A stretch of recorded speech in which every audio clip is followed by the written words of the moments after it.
गोपियों के गीत की महिमा अपने आप में विलक्षण इसलिए है क्योंकि इस प्रेम के मार्ग में ब्रज गोपियों को सर्वोपरि स्थान प्राप्त हुआ है। श्री परमानंद स्वामी जी का भाव है, गोपी प्रेम की ध्वजा।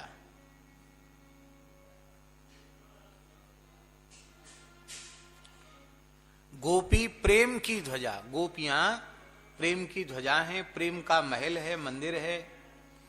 मंदिर में शिखर का स्थान ऊंचे होता है, शिखर से भी ऊंचे कलश होता है और कलश के भी ऊंचे ध्वजदंड होता है और ध्वजदंड के शिरोभाग पर ध्वजा होता है।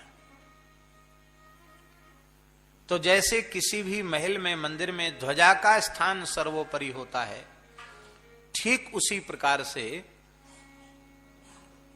श्री कृष्ण का प्रेम एक विशाल महल के समान है और पंचरस के उपासक जो भक्त हैं वे ही उस महल की कोई नींव है, कोई दीवाल हैं, कोई छज्जे हैं, कोई उसका आवरण छत है, तो कोई शिखर है और उस शिखर में भी कलश है और कलश के भी ऊपर ध्वजा है।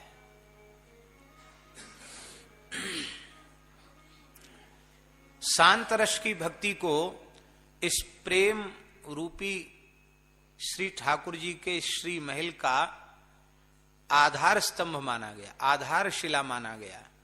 ये उसकी नींव है। दास्य रस उसकी दीवाल है। दास्य रस जो है उसकी दीवाल है। ये सारा जो फाउंडेशन है, नीचे की नींव को ऊपर का जितना भाग निर्मित है, ये सब दास्य रस है। और सख्य रस उसकी सुंदरता है।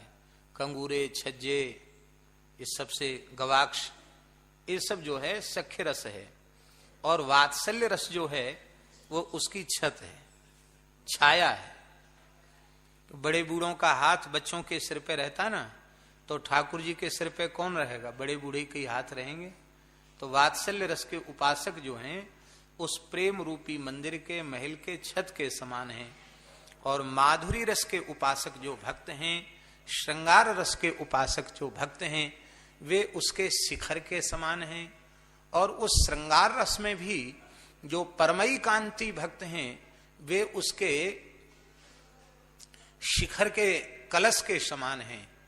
और व्रजांगनाएं वह कलश के समान नहीं, शिखर के समान नहीं, वह ध्वजा के समान है। गोपी प्रेम की ध्वजा।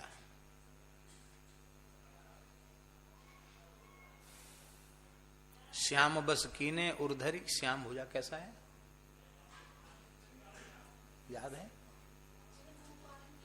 हाँ, उर्धर श्याम भुजा। देखो, ये गिरिराज जी की लाली है ना, इसलिए इसने बता दिया। फिर से कहना क्या कहा? हाँ, जिन गोपाल कियो बस अपने उर्धर श्याम भुजा। सर्वतंत्र स्वतंत्र भगवान को अपने वश में कर लिया। गोपी प्रेम की ध्वजा। तो गोपियों के गीत वह प्रेम गीत हैं। पाषाण हृदय में भी प्रेम का संचार करने वाले गीत हैं। पाषाण हृदय में भी प्रेम का संचार करने वाले गीत हैं गोपियों के प्रेम गीत।